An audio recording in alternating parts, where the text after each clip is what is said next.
धब्बापुर गांव से कहानी की शुरुआत होती है। दो दोस्त रवि और मोनू, इनका काम था भूतों की जांच पड़ताल करना। एक दिन रवि बोला, चल भाई आज फिर उसी हवेली में जाना है। कल वीडियो में बोला था कि आज सारे राज का पता लगाएंगे। दोनों जल्दी जल्दी तैयार होकर निकल पड़े। मोनू बोला, अरे भाई आज तो बहुत ज्यादा अंधेरा है। कल उस चुड़ैल की चीख सुनकर डर के मारे बुखार आ गया था। हवेली के सामने पहुंचते हैं। दरवाजे के पास आकर धीरे धीरे अंदर घुसते हैं। रवि बोला, अरे मोनू सुन, ऊपर से किसी इंसान के चलने की आवाज आ रही है।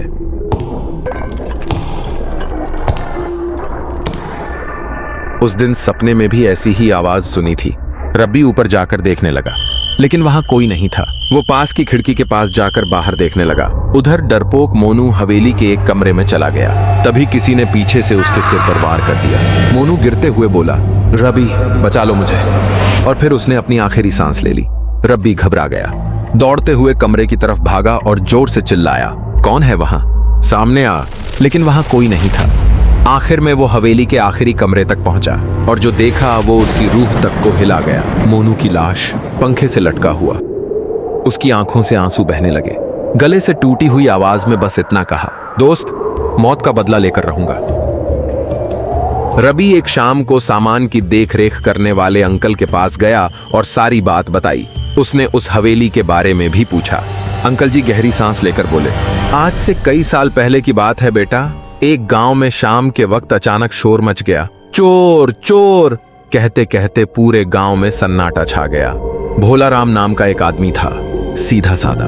उस पर सोना चुराने का इल्जाम लगाया गया। वो सोना इसी हवेली के मालिक का था। गांव वालों ने बिना सोचे समझे उसे चोर मान लिया। यहां तक कि उसकी बीवी और बच्चे भी उसे चोर समझने लगे। भोला राम को यह बात दिल पर लग गई। दुख और अपमान के बोझ तले उसने उसी हवेली की छत से कूदकर अपनी जान दे दी। तभी से उस हवेली में उसकी भटकती आत्मा रहने लगी है। अब उस हवेली में सिर्फ एक आत्मा नहीं, कई भटकती आत्माएं हैं। और अब तुम्हारा दोस्त भी जल्दी ही उन आत्माओं में शामिल हो जाएगा, क्योंकि उसकी भी अकाल मृत्यु हुई है। रवि सन्न रह गया।